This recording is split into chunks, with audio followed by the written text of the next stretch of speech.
Before we get into today's video, I did want to let you guys know that this video is for educational and entertainment purposes only. Please remember to be kind to everybody everywhere in your everyday life, in your home, in the grocery store, and especially in the comments section down below. Please do not show hate to anybody, anywhere.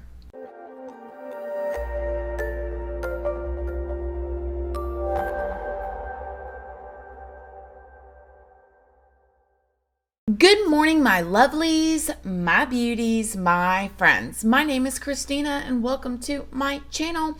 If you're new here, thank you so much for clicking on this video. I really hope that you will subscribe, stick around, take a chance in hearing some things that I have to say. And if you are a returning subscriber, y'all already know, y'all are my babies. So good morning, good morning, good morning. How is everybody doing today? I hope you all are having an amazing day. I hope everybody had a wonderful weekend. I hope you guys are geared up, getting ready for this weekend. I'm so excited, y'all. You all probably know that Christmas is indeed my favorite time of the year, and I'm just super excited. And y'all will be getting a video on Friday as well, a nice Christmas Eve video. Hopefully you guys will be with your family and relaxing and eating good food, spending time together, all that good jazz. I hope that you are. Let me know what you guys are going to be doing down below. So in today's video, we are going to be doing a little review of the new documentary that came out on Peacock. That is the Gabby Petito documentary, Truth, Lies, and Social Media.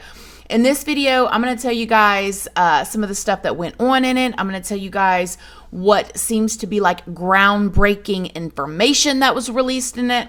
And then at the end, I'm going to give you guys my opinion as per usual. So stay to the end if you guys want to know my opinion.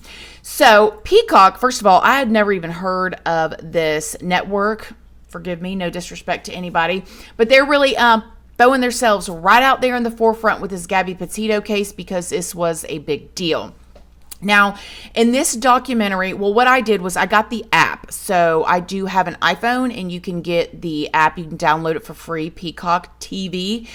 And I paid the $4.99. It is a monthly subscription. That way I could watch it. It's a little over an hour and a half, and it's a majority of it is Gabby's family talking. The documentary starts off with Gabby's mother speaking and Gabby's father speaking in two separate clips. And Gabby's mother is obviously still in so much pain, which I can imagine everybody is in so much pain. Gabby's mother spoke about the last moment or encounter she had with her daughter Gabby, and it was a hug that they shared before Gabby left with Brian to go on this road trip.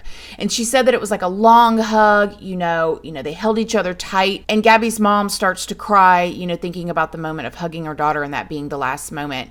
And then Gabby's father, Joe, kind of speaks about how all he has left of his daughter now are pictures. And then it just kind of flashes some pictures of Gabby when she was little and pictures of him and Gabby together. And I tried to get still shots, but they have got a serious lock on it. Peacock is like, if you want to see any of this, you got to come to our app and watch the documentary. So you guys go and watch it if you want to see those.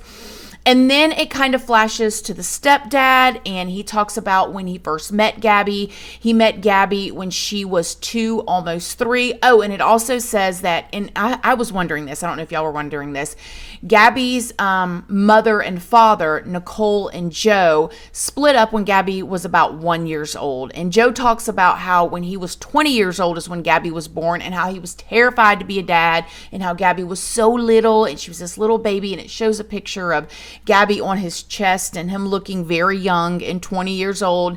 And it was just really sweet. I really like Gabby's father.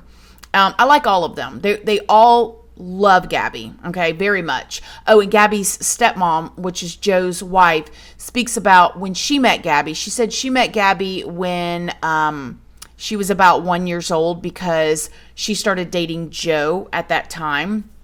And she was just saying how she was always close with her. And so the step parents have been in Gabby's life, which we knew this. If you guys have watched all the other videos, and I hope that if you haven't, you go and watch them. I have a whole Gabby Petito Brian Laundry playlist. But the step parents have been in Gabby's life since she was 1 and 2. I mean, she basically grew up with 4 parents. Also, I thought it was so sweet because Gabby's dad talked about how Gabby's stepdad was just as much of her father as he was. Like, they're so mature, so loving. The co-parenting seems to be so great. It may not have always been that way, but during this time, it was absolutely wonderful. And man, it'd be awesome if we could all strive to be like that, right? They talked about Gabby when she was in school and how she just kind of wanted to try everything. She did baton twirling. She ran track. She always had a lot of friends. She had, big bright eyes and was always kind and just loved everybody. They talked about when Gabby and Brian became official and started dating. The way that I'm understanding it is that Gabby and Brian went on the first road trip to California as friends. And then when they came back dating, which kind of makes sense. If there was just them two, maybe they thought they fell in love or whatever it was while they were gone. And, Gabby's father and stepmother, they held back a lot of their opinions. The gist that I got from it was that Gabby's biological mom, Nicole, and Gabby's stepfather, they seem to probably have been more understanding with everything with Gabby. They were probably those parents that just encouraged her with whatever she did, loved her. If Gabby said she was going to get married, they're like, well, if that makes you happy type of thing. And then Gabby's father, Joe, who's kind of more of the hard one, it seems like I don't know. He seems like he's you don't want to mess with him. Okay. Like I said in the other video, he'll get with you. Okay. Joe Petito, he seems like the type that he don't play no games, right?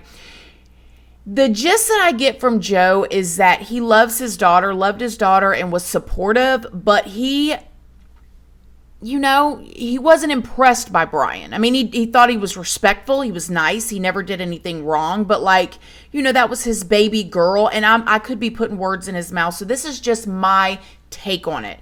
But he didn't have a whole lot of extras to say. Right? Understandably. So then they talked about when Gabby told everybody that they had gotten engaged. And this is when Gabby's mother said that she was like, well, I got married young. She kind of, wanted to make sure she was doing the right thing, but she was happy for her. If she was going to get married, she just wanted her daughter to be happy. And that's when Joe said that he was kind of more, he said old school or traditional. He wanted her to finish school, finish her goals, finish her dreams before she got married, which I can see both parents' perspectives. But I think I would lean more towards what Joe felt like. Girl, finish your stuff. Are you worried about that? Y'all still living with his parents. Anyways, then they talked about how when Gabby moved to Florida. So what they said was, Brian Laundrie decided he was going to move to Florida to move in with his parents. And then so Gabby decided she was going to go with them. This is the part that bothers me, though. They said that Gabby was very close with Brian Laundrie's parents and that Brian Laundrie's parents treated Gabby like she was their daughter, which, listen, I've told you this in other videos before too. I am very close with my mother-in-law. Okay. My in-laws, my husband's whole family. That's my family. Okay. That is my family. I love them. Do anything for them. I talk to my mother-in-law every single day. Okay. She can call me 2:00 in the morning. Hey, I need this. Shoom, I'm there. I got it. No questions asked. Right. But I know at the end of the day, my husband is her son. Okay. That is really her son. Okay. She calls me her daughter. I call her mom. And I feel that way, but that's her son. And so when I heard that, I just felt like, wow, it sucks because she felt like they were like other parents to her. And Brian Laundrie's parents treated her like she was another daughter to her, but yet in a split second, they were covering up everything, doing everything, to take up for their son, even down to the death of Gabby. Man, oh man, that's just sad. That's just really, really, really sad. They talked a lot about Gabby Petito's social media persona, about how everything looked perfect and well put together and all the smiles. and like her relationship with Brian looked perfect online, and how the parents, just from seeing the photos and the life that she posted and the way that Brian acted around them, they thought that she was happy. And then it also kind of talks about how Gabby Petito's friends who were interviewed gave a different story and said that he was overprotective, which I consider it more controlling. Also, there's a lot of the story that we don't know, but just from the pieces that, we're getting together here, like, it seems a bit controlling. And how, there's just two different sides. They talked briefly about what it was like when Gabby Petito decided that she was going to go on this next cross-country trip with Brian, and how they didn't have any concerns. And man, this, as a mother, this just gets me in the gut, because what better person for your daughter to go chase her dreams with? Like this, like, looking at it before all this whole situation happened, like, her parents, she had been with him for 2 years. Okay, at this point, she's living with him and the parents. She feels like the parents love her like a daughter. They rebuild this van together. And I mean, Gabby's mom said that when they drove up with this white van and they had completely remodeled it to go on this cross-country trip, I mean, they were blown away. Like, wow, you really did this. This is amazing. And like, thinking about Gabby Petito's mom's point of view, who better to, they had already been on one of these trips before. Like, she's going to be okay. She's going to be safe. Not for a second did they think to stop her.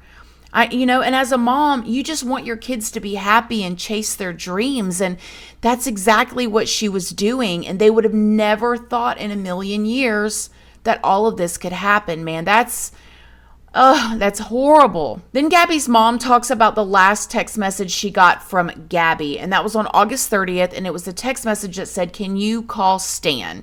And this is when she said she felt a little weird, because Stan was her grandfather, yet she calls her grandfather Grandpa. She don't call him Stan. And then she got the text message that said there's no service in Yosemite. And this is when she kind of got concerned. She started calling her more. She couldn't get in touch with her. She was calling her every day. She was calling Brian. She was calling Brian's parents. And Brian's parents would not answer or respond to any text message. She then contacted, Joe, who is Gabby's father, and said, "Hey, I'm not talking to her. Are you talking to her?" And he just thought at first, he hadn't talked to her in a few days or whatever, because she was off having fun. She's living out her dream. And then she just got really, really concerned. And then Joe went to Brian Laundrie's parents' house. They would not open the door, answer the door. Nobody was responding. And I'm just thinking, like, how can you do that? How can you sleep at night? How can you say that this young lady, Gabby, is like a daughter to you? Your other daughter made this girl feel like she was safe with you guys. Now I'm talking about Brian Laundrie's parents. And then when this happened, not even have the decency to text them anything. I'm not saying they had to incriminate themselves or their son, although we know right and right is wrong, but just saying, just think about the desperation of Gabby's family, and they're not even responding to a text message or a phone call. I don't get it. And we're going to get more to that here at the end too. So remember that train of thought. Gabby's mom said she still just did not think that Gabby was in this situation. She thought maybe they'd gotten hurt. Maybe they were on a trail. Maybe they, something had happened, but she didn't think what had happened until she went to the police station on September 10th and filed an actual missing persons report. It is said that within hours of her filing that report, the investigators contacted her and said, "Brian's at his mama's house and daddy's house in Florida. He's there with the van, and Gabby's not with them." This is when Gabby's mom said she knew that Gabby was gone. And she cried in this part. She said, "I just knew she was gone." She was holding out hope. The families, both sides, were holding out hope. But deep down in a mama's gut, Nicole knew that her daughter was gone. Oh, the torture. They said they weren't sleeping. They were not eating, and Gabby's father said he did good if he slept for an hour a night. And it was just torture to them every second, every day, not knowing where she was and why Brian wasn't talking. Now, there's a lot more in this documentary, so I highly suggest you guys go and watching it if you're interested. But something that I did not know until now was that the neighbors of Brian Laundrie were saying that he was just completely normal. He was outside cutting his grass. He was running errands. We know that he went to the campsite with his parents and his sister. And then there's the photos of him with his nephews. And it's like, do you guys remember when Brian Laundrie's lawyer came out after his body had been found? I know some of y'all don't think he's dead, but we're going to roll with this story, okay? I do think he is, but I know some of y'all are already thinking like, I can't believe you think he's dead. Listen. So do you guys remember how when the lawyer came out and said that Brian was grieving, like he was out there cutting his grass? No, he may have been, but he also may have been trying to, man, when I look at this, I just really feel like he thought he was going to get away with it for a minute. And I don't know what was the turning point for him that he decided to just end it all. But he did too many plans in my opinion, in order to try to cover this up in some way, somehow. Like typically people that are planning on ending their lives don't go out and cut their grass or go run errands for their mommy and daddy. They're wanting people to see them because they're going to have a story later. Then it talks about everything blowing up on social media. There was the 911 call. One of the 911 calls played where the man was saying that he saw a man slapping a woman and her trying to run away from him, but he kept grabbing her. And hearing this 911 call kind of hit me in a different way. It was like, I can't imagine what the family feels of Gabby Petito. It's like a gut punch to hear that and know that somebody called because they saw Gabby being hit and snatched up, and she could have been saved then. Gabby Petito's mom talks about the internet sleuths and said that she basically was so appreciative of the internet sleuths. She was so glad, the family was so glad to see so many videos being made. They watched YouTube videos, they watched TikTok, they watched all of this stuff. And that's just so heartwarming, to know that, like, I know for me personally, if God forbid I ever knew somebody that was in this situation, I would want people talking about them. I know that there's always about 5 people in the comment section that says, why are you making videos about this? Well, the family, I would want that. I wouldn't want people to not talk about it. I'd want people to keep talking about it. There's some families who have family members missing that are trying to get people to talk about them, and they can't get anybody to talk about them. So it was really nice for her to say that, and I'm sure a lot of the internet sleuths felt very thankful to hear her say that. They talked about that IG live video clip. Do you guys remember it? It was this right here where a bunch of people were saying, there was a ton of people that were saying that Brian Laundrie accidentally went live on his Instagram. They talked about that in this documentary and said that was debunked, that never happened. That was an old video from a TikTok, something. It wasn't true. Never really happened. Gabby Petito's mom talked about her wanting Gabby's story to hopefully save at least one person from going through this again. And Gabby Petito's dad said that he still watches her YouTube video just so he can hear her voice again. And that just got me in the heart. Like, at least he has that, Now, this part really irked me. At the end, it said that Brian Laundrie's parents refused to give a statement because they were still grieving. And I just thought, like, I don't know how to, not that my feelings matter, but I don't know what to think or feel about that. Like, yeah, they're parents, and no parent should have to bury a child or lose a child, but like,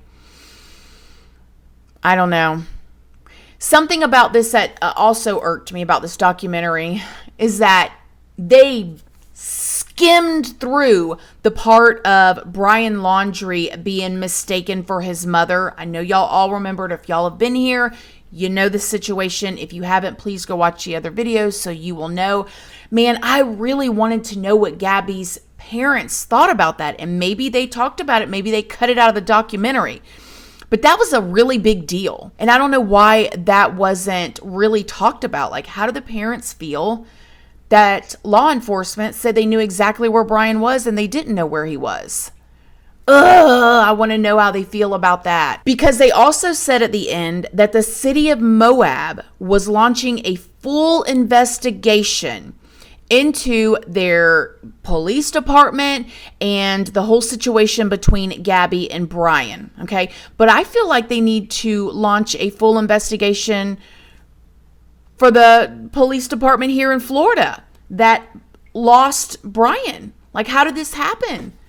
Like, I mean, I don't know what an easier way you would have to keep up with somebody. You got cameras completely surrounding the house. You've got protesters outside. You've got allegedly the lawyer calling the FBI on that Monday night and telling them that Brian hadn't come home. And yet on Thursday, you're still doing press conferences saying you know exactly where he's at.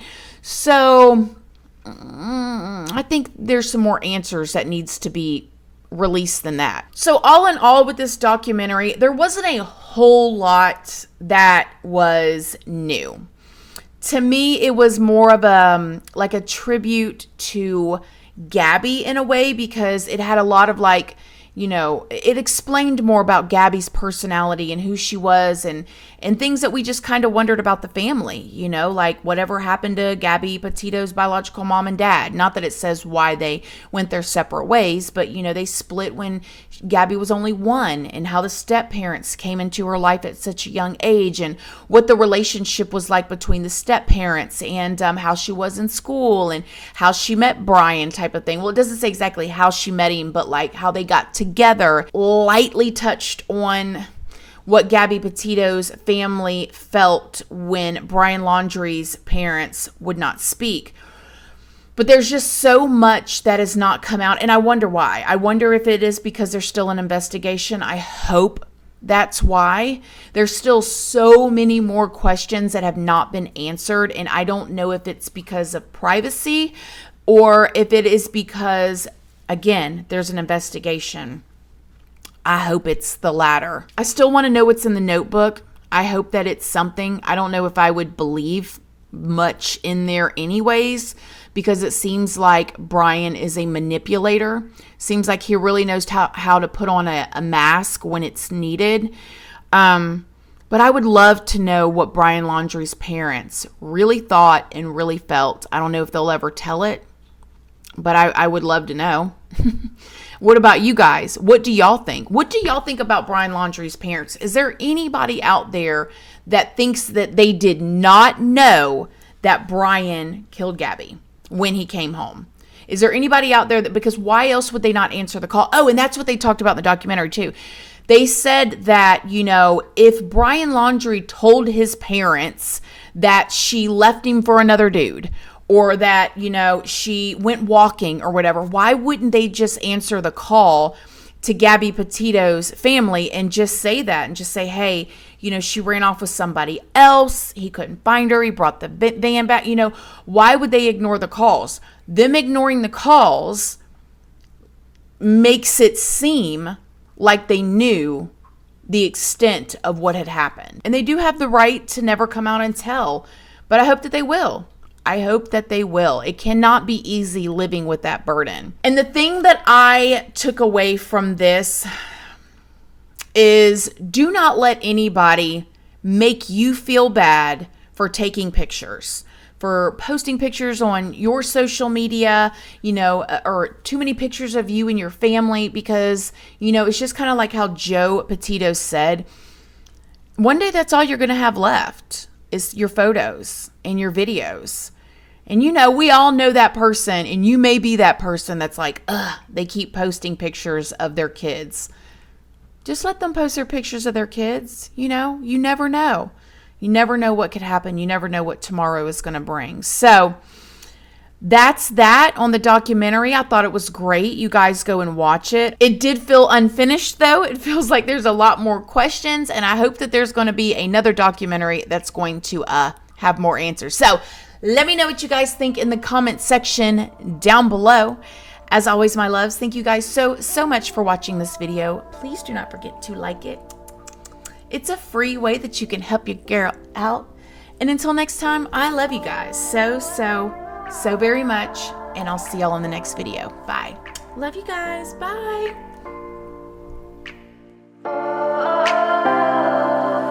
We are dreaming in the dark. We are nothing more than dust.